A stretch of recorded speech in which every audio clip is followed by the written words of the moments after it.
네, 먼저 이번 주 주요 이슈 살펴보겠습니다. 어제 트럼프 대통령의 주재로 오펙 플러스 회의가 어제 밤에 열렸습니다.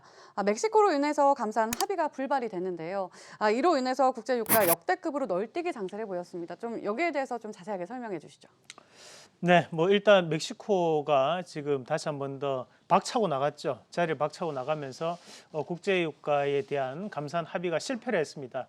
원래는 이제 감산을 하기로 했죠. 다만 이제 우리가 예상치는 2천만 배럴이었는데 그것이 1천만 배럴로 어느 정도 우리가 맞춰가지고 감산을 하자. 그래서 잠정 합의가 이루어졌었고요.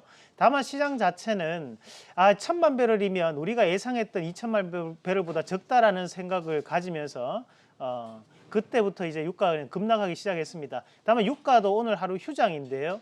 거기에 따라 가지고 멕시코 같은 경우에 다시 한 번 더 우리는 이대로는 합의를 못 하겠다라는 얘기를 하면서 오히려 그 1천만 배럴에 대한 감산도 이제 없어지는 그런 사태가 발생했다. 뭐 그렇게 보시면 되겠습니다. 네, 알겠습니다. 사실 궁금한 건 이번 유가의 널뛰기 장세 속에 우리 개인들이 삼성에 이어서 이 원유, ETF, ETN을 대거 매입을 했습니다. 뭐 한 달 새 1조 원 넘게 매수했다 이런 말들이 들리는데 지금 들어가신 분들은 또 어떻게 해야 되고 또 위험하지 않은지 이런 게 궁금하네요. 뭐 일단 우리가 삼성전자를 가장 많은 매수를 하셨고 그 다음에 가장 많은 또 매수를 하셨던 곳이 바로 인버스죠. 네. 인버스에 또 가장 많은 매수를 하셨고 세 번째가 이제 현대차, 그리고 네 번째가 바로 이 원유 ETF에 대해서 상당한 매수세를 보이셨는데요. 실질적으로 우리가 이렇게 큰 매수세를 보였던 것은 그만큼 가격적인 메리트가 있다라고 판단을 했던 것 같고, 그리고 지금 사실 20달러를 찍고 난 다음에 26달러까지 반등세가 상당히 가파르게 나타났습니다.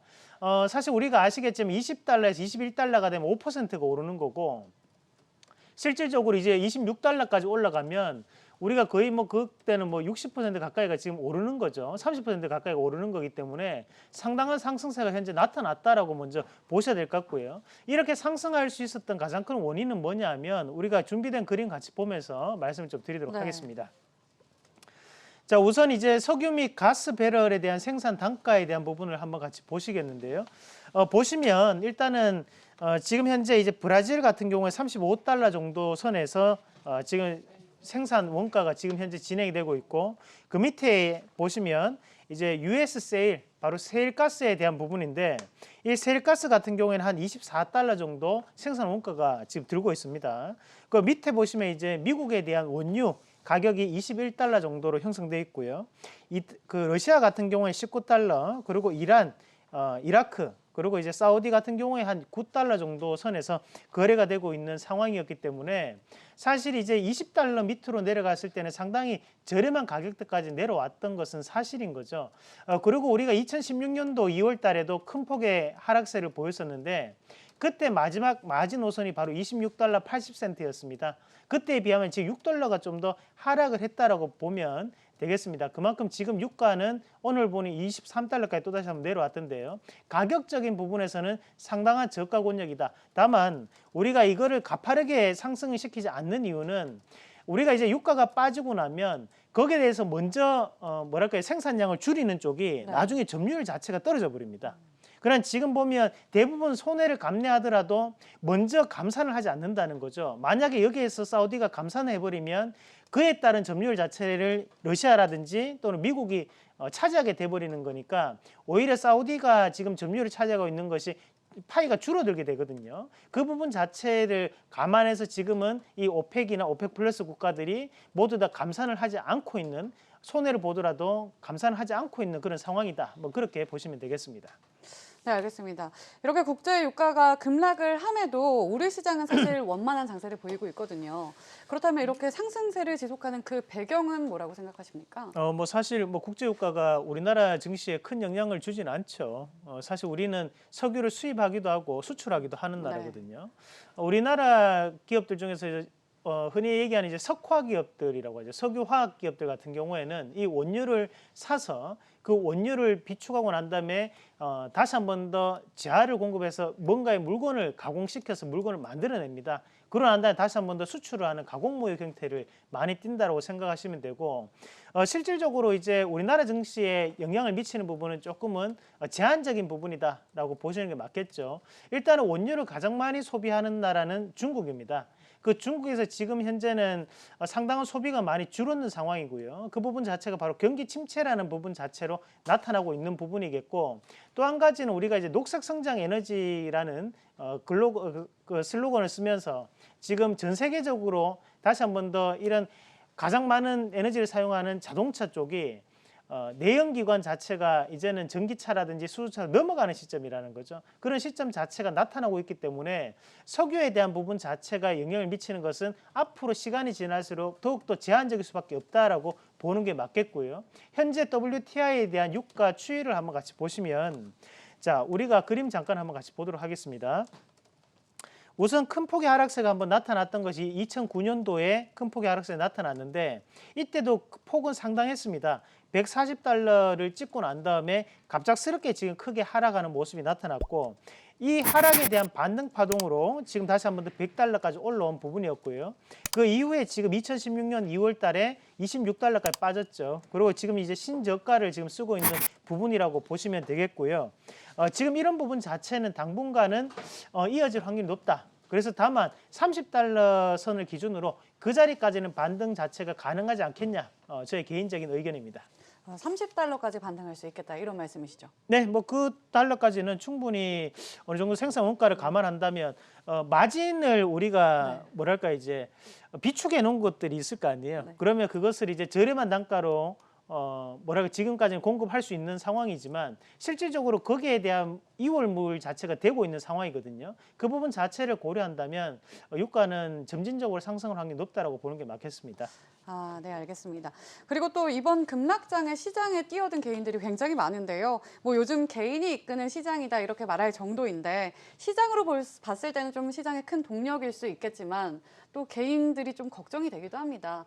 이런 개인분들에게 좀 전략 어떻게 세워주셔야 좋을까요?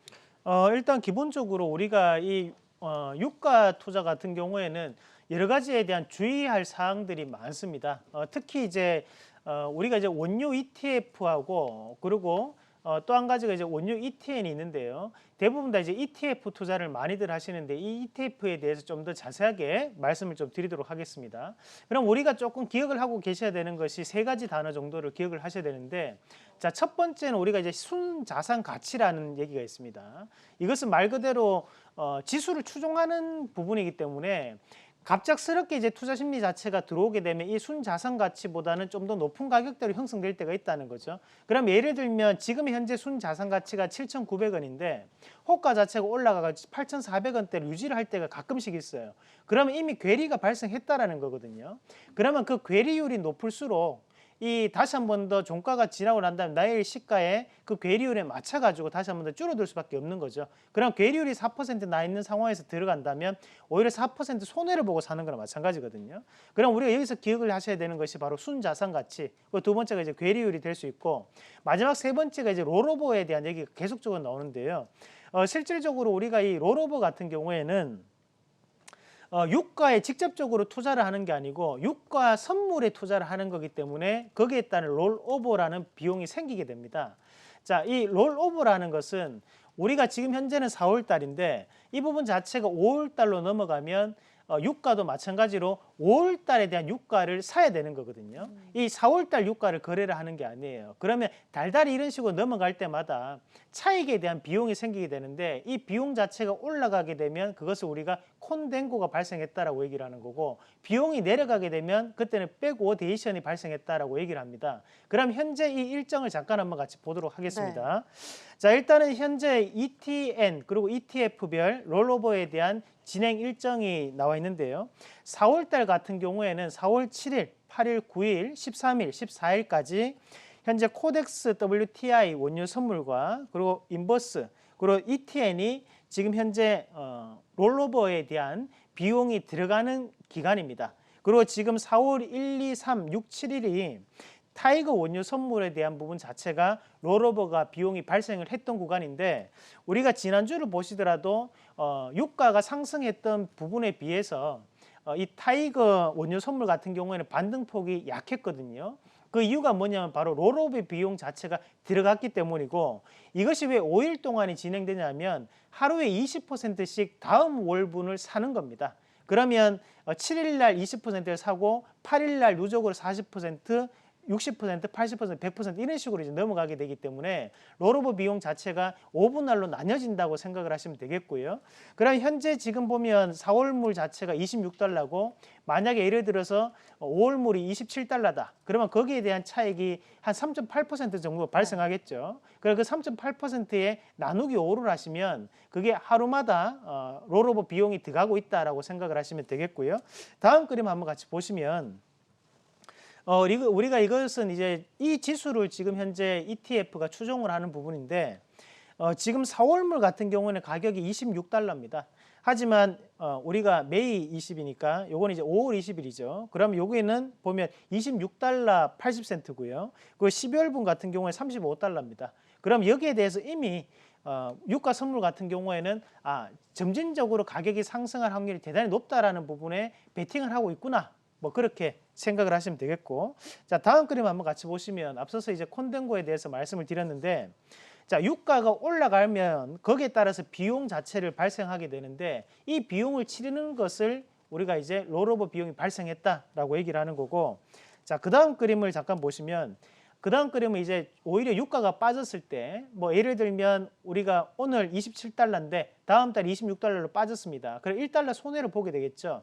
하지만 실질적으로 내 계좌에 미치는 요인은 1달러만큼의 손해는 나지 않습니다. 왜냐하면 백오데이션이 발생했기 때문에 우리 계좌에는 한 80센트 정도의 손해가 나겠죠. 이런 차익이 발생한다라고 생각하시면 되겠습니다. 네, 알겠습니다. 이렇게 이야기를 해주셨는데요. 그렇다면 다음 주 시장은 좀 상승세를 이어갈 수 있을지 궁금하네요. 네, 뭐 맞추면 제가 이 자리에 앉아 있겠습니까? 다만 네. 저의 개인적인 의견을 조금 보태가지고 최대한 한번 맞춰서 말씀을 드린다면, 앞서서 일단 14일까지 코덱스 WTI 같은 경우에는 우리가 현재는 롤오버 비용이 발생하고 있기 때문에 그에 따라 가지고 투자에 대한 주의를 조금 하실 필요가 있겠고요. 다만 오늘 가격대가 지금 23달러 정도였는데 결국 이 멕시코에 대한 불발 자체가 아직 반영 안 된 가격이거든요. 그러면 다음 주 월요일에는 가격이 더욱더 떨어질 수 있다는 거죠. 그럼 그때는 우리가 좀 더 과감하게, 좀 더 적극적인 관심을 좀 더 둬야 되는 시점이 아닌가. 그렇다면 좀 네. 부정적으로 보시는 건가요? 아니요, 합의가 안 될 것이다, 긍정적으로 이렇게? 봐야겠죠. 왜냐하면 가격적인 부분에서 메리트는 충분히 있다고 봐야 되거든요. 그럼 언제까지나 합의를 안 할 수는 없다고 봐야 됩니다. 그럼 오히려 합의에 대한 가능성을 다시 한 번 더 열어놓을 수 있는 기회가 될 수 있다고 판단하고, 저는 오히려 빠진다면 지금 자리에서는 좀 더 강하게, 좀 더 적극적으로 우리가 관심을 가지고 좀 지켜봐야 되는 자리다 라는 말씀까지 드리도록 하겠습니다.